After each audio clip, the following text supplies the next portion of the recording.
Australia is the sixth largest country in the world, with a meager population of 25 million only. Australia is one of the most developed nation. It is 14th largest economy in the world, with GDP of around $1.89 trillion. The per capita income is around $50,000, which is 10th highest in the world. It has got 10th rank in Human Happiness Index, 3rd rank in Human Development Index, and 21st rank in poverty rate. Apart from this, Australia has achieved something that no other country in the world has ever achieved. It has maintained its consistent growth since 1990. The GDP of Australia has been growing in the last 28 years consistently. It has faced no recession till date. Most of the Australia is empty, as 35% of land mass is desert. Also, there are less arable land and extreme climatic condition which cannot support lots of people, and hence most of the land is empty and population is even lesser.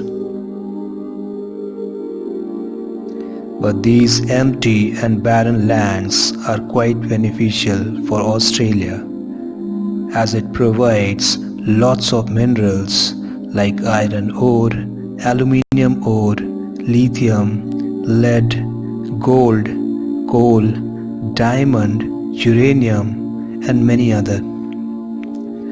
These minerals are exported by Australia to other countries, and it accounts major part of the total export of Australia. The export has played a vital role in consistent growth of Australian economy. And this is where China comes in. Out of total export, 30% of export goes to China alone. Also, Chinese companies has been investing in mining projects of Australia to make it more efficient. That means not only China has been consuming the minerals produced in Australia over the year, but also supporting the mining sector to improve its infrastructure. Apart from export, China is also important for Australia from education sector point of view.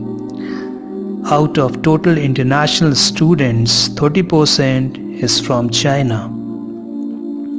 In 2019, 9 lakh foreign students enrolled in Australia, mostly in higher education, out of which 2.60 lakh were Chinese students.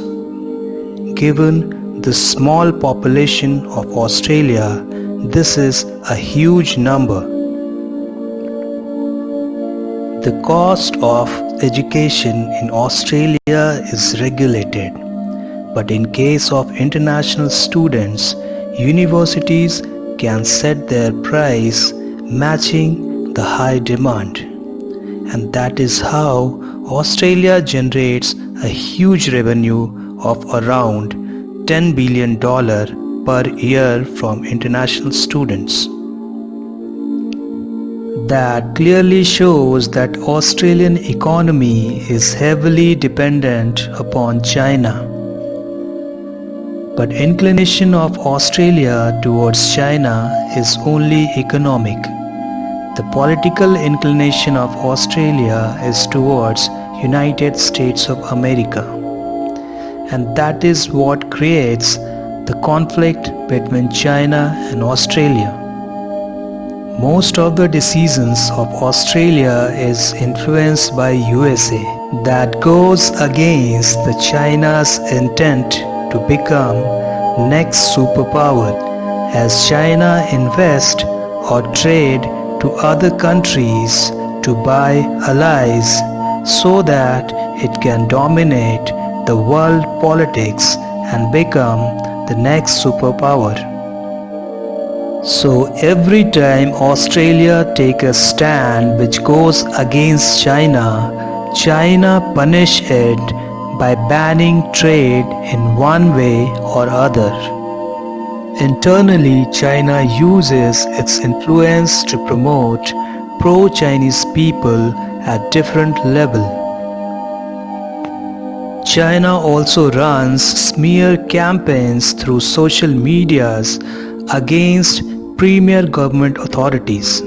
It also tries to control the Chinese narrative in Australian university by putting spies. Australia, on the other hand, cannot do anything as Australian economy is so intermixed with Chinese economy that if Chinese GDP comes down, that also brings down the Australian GDP.